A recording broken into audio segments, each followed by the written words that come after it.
Parmi les questions qui reviennent le plus au sujet du jeûne intermittent, il y a la question de la plage horaire, la question de la durée et toutes les questions de, voilà, organisation du temps, en gros. Est-ce qu'il faut que je fasse un jeûne de 16 heures? Est-ce qu'il faut que je fasse un jeûne de 20 heures? Est-ce qu'il faut que je fasse un jeûne de 23 heures? Est-ce que je peux jeûner le soir et la nuit plutôt? Est-ce que c'est grave si je fais 5 jours de jeûne intermittent, puis un jour ou 2 jours le week-end avec des petits déjeuners? Est-ce que ça sert à quelque chose? Est-ce que ça va changer la problématique? Est-ce que ça va m'empêcher de perdre du poids? Est-ce que ça va pas être bon pour mon corps? Bref, toutes ces questions-là à propos du jeûne intermittent et à propos de la plage horaire, c'est ce dont on va parler aujourd'hui. J'ai déjà pas mal de vidéos sur le jeûne intermittent, donc je vous remettrai le lien ici, mais vous avez une playlist dans laquelle il y a notamment une vidéo qui introduit ce qu'est le jeûne intermittent, donc si vous avez jamais entendu parler de ça et que vous savez pas de quoi je parle, commencez par celle-ci, ça s'appelle Tout sur le jeûne intermittent. Et puis sinon, on est parti pour répondre à cette question. Quelle plage horaire? Dans quel ordre? Pourquoi? Pour qui?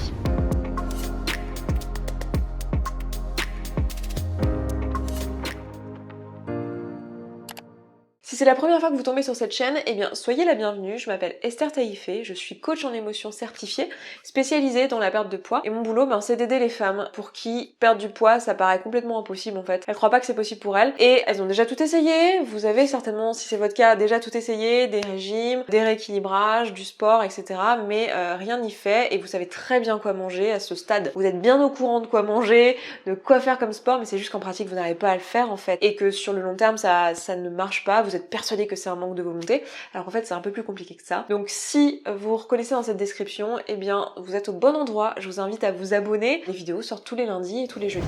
Première question à propos du timing autour du jeûne, c'est est-ce que c'est grave si je jeûne plutôt le soir que le matin? Vous l'avez peut-être remarqué, mais la plupart des gens qui parlent du jeûne intermittent, en fait, ils parlent de sauter le petit déjeuner, de ne pas déjeuner, donc ne pas casser son jeûne, étymologiquement, et de juste attendre jusqu'au repas de midi au moins pour manger, l'histoire d'avoir cette plage horaire d'au moins 16 heures de jeûne, donc en incluant la nuit. Et on pose souvent la question, est-ce que je peux le faire à l'inverse en fait? Est-ce que c'est possible pour moi de prendre un petit déjeuner et un repas du midi, mais de sauter le repas du soir? Et est-ce que ça fera une différence sur ma perte de poids? La plupart d'entre nous, on préfère faire un jeûne intermittent en sautant le petit déjeuner, tout simplement parce que le matin, quand vous vous levez, en fait, juste avant le réveil, vous avez un pic d'une hormone qui s'appelle le cortisol. Le cortisol, c'est une hormone de stress qui est super utile parce qu'elle permet au corps d'aller accéder très très vite dans ses stocks de glycogène pour pouvoir apporter du sucre dans le sang et donc avoir de l'énergie là maintenant tout de suite. Donc quand vous êtes dans une situation de stress, c'est super utile. Par exemple, si vous êtes sur le point de faire une présentation en conférence ou quoi,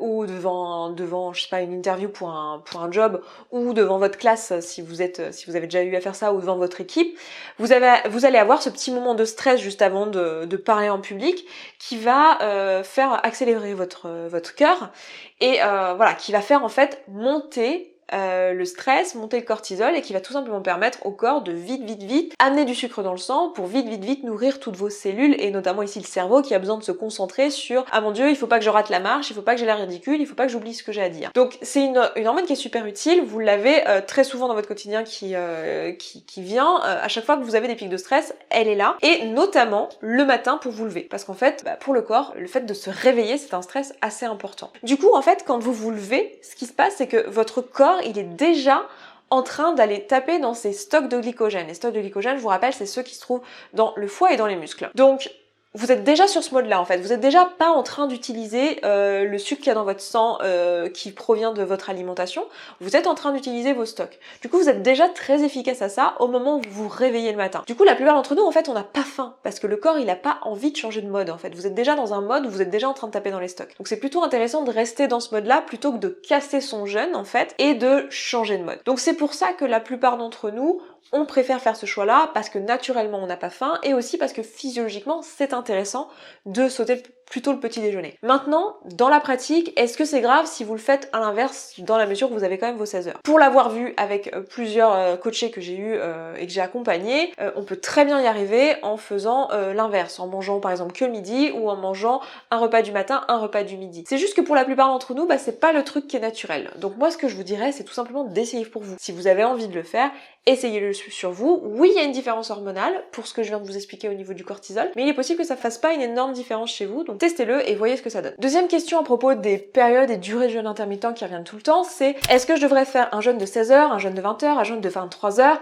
et sous-entendu derrière c'est est-ce que ça va mieux marcher, est-ce que je vais perdre plus de poids si je fais un jeûne de 23 heures ou un jeûne de 20 heures par rapport à faire un jeûne de 16 heures. En fait, ce qu'il faut comprendre, c'est que le but du jeûne intermittent, c'est pas de manger moins et du coup de perdre du poids. C'est de laisser l'opportunité à son corps d'aller taper dans ses stocks. C'est de laisser l'opportunité au corps de faire redescendre l'insuline pour que les hormones de faim et de satiété, donc la ghreline et la leptine, puissent reprendre leurs droits et que vous puissiez retrouver vos sensations physiques et ensuite les suivre. En fait, que vous fassiez un jeûne de 16 heures ou un jeûne de 20 heures, vous allez avoir ce bénéfice-là. La question, c'est qu'est-ce qui est le mieux pour vous? Est-ce que vous avez faim pour 2 repas? Est-ce que pour vous, c'est plus agréable de manger sur 2 repas plutôt que de manger un seul gros repas consistant? Et qu'est-ce qui va être naturel pour vous? Il n'y a pas de question tellement à se poser sur est-ce que ça va me faire plus perdre de poids ou pas. C'est plus une question de qu'est-ce qui va être naturel pour vous, qu'est-ce que vous avez envie de faire. Donc moi, j'aurais tendance à vous dire, suivez en fait ce qui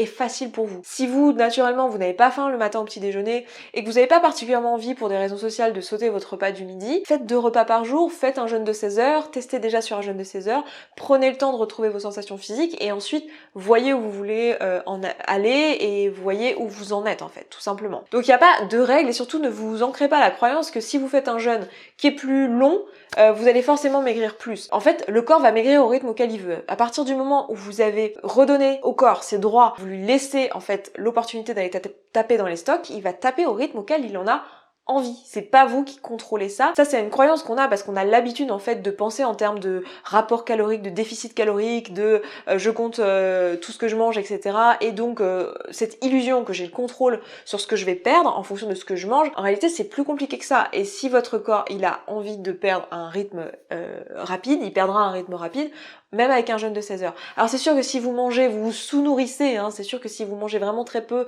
et que vous faites qu'un seul repas, évidemment vous allez perdre plus vite, même si c'est pas ce que votre corps aurait voulu. Mais il va aussi juste ralentir son métabolisme, donc vous allez perdre plus vite au départ, mais très vite, vous n'allez plus perdre plus vite. Donc l'objectif c'est pas de ralentir le métabolisme, l'objectif c'est juste de manger à votre faim et à votre satiété et de juste vous servir du jeûne intermittent comme d'un outil permettant à votre corps de vous donner ces signaux-là de faim et de satiété pour pouvoir ensuite les suivre. Donc à la question quelle durée de jeûne je devrais faire, celle qui est la plus naturelle pour moi, celle que j'ai envie de tester, celle pour laquelle j'ai envie de voir comment mon corps va réagir, j'ai envie de voir comment je me sens, celle pour laquelle je suis curieuse, certainement pas celle que je pense va me faire perdre le plus de poids parce que là c'est une mentalité de régime et c'est exactement ce qu'on veut pas ici sur cette chaîne. La troisième chose qui revient souvent à propos des durées de jeûne, etc. c'est est-ce que si je fais un jeûne 5 jours par semaine mais que le week-end je fais pas le jeûne, est-ce que ça va changer quelque chose? Est-ce que c'est grave? Est-ce que je vais perdre moins vite? Est-ce que je vais moins bien calibrer mes hormones de faim et de satiété? Enfin, qu'est-ce qui va se passer? Souvent la question c'est voilà,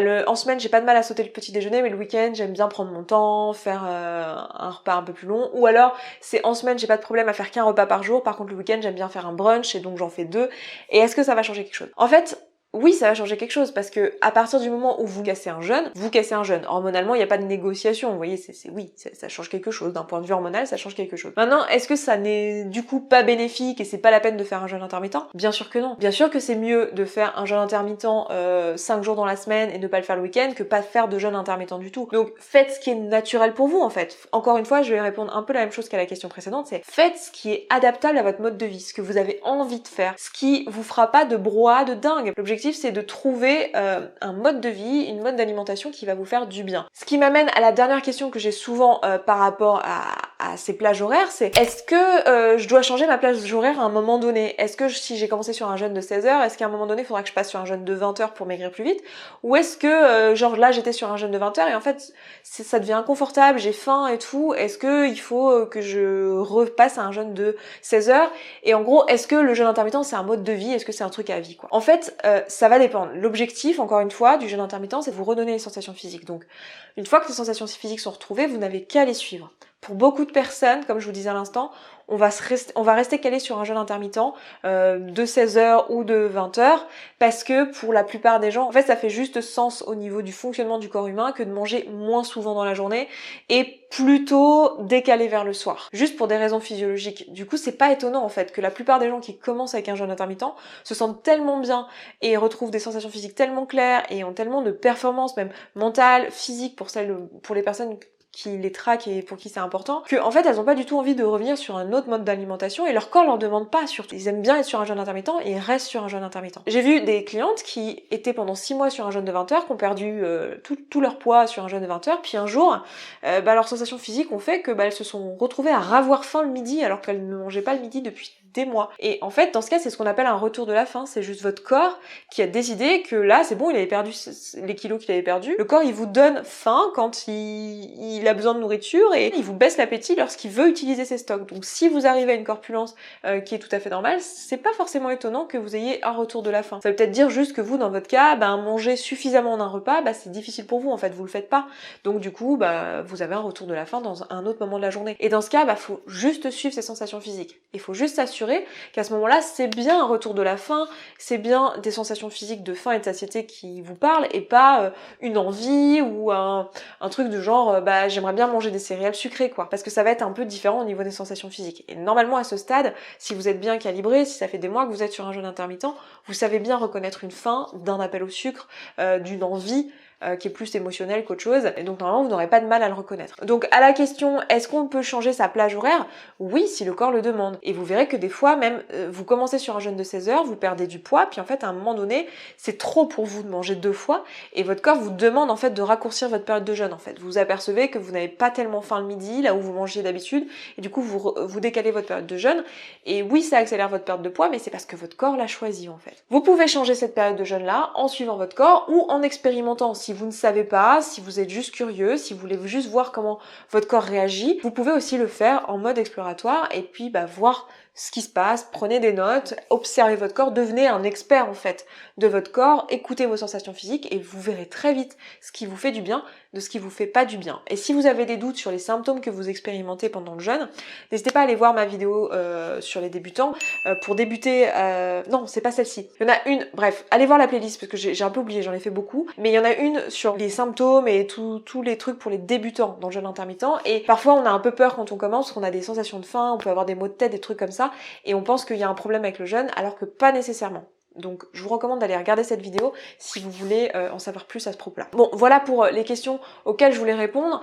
Maintenant, si vous voulez vous faire accompagner dans cette démarche de perte de poids, que vous voulez bosser sur les émotions et que vous voulez utiliser le jeûne intermittent comme un moyen pour calibrer vos hormones et donc perdre du poids, mais que vous êtes ok avec le fait de faire le vrai taf, c'est-à-dire pas juste vous concentrer sur l'alimentation, mais vous concentrer sur ce qui se passe derrière, c'est-à-dire pourquoi vous mangez quand vous n'avez pas faim à la base, eh bien vous pouvez éventuellement nous rejoindre dans notre groupe de coaching. On a un coaching qui dure 4 mois et on vous aide dans cette démarche-là à vous libérer totalement de ces sensations physiques, de vous défaire définitivement de cette mentalité de régime, d'arrêter de faire que la nourriture soit un problème dans votre vie et que vous puissiez être juste ce que moi j'appelle les minces naturellement, quoi. Quelqu'un qui a pas de problème, qui peut manger tout ce qu'elle veut sans prendre de poids, sans perdre de poids et tout va bien, la nourriture c'est pas un problème, c'est un non-sujet. Donc si ça vous intéresse, si vous voulez savoir ce qu'on propose, je vous invite à regarder le lien, le premier lien que vous allez trouver dans la barre d'infos. C'est notre calendrier en fait. Et sur ce lien, vous pouvez prendre un rendez-vous avec l'une de mes coachs. Elle va vous recevoir et son objectif, ça va être de voir avec vous en fait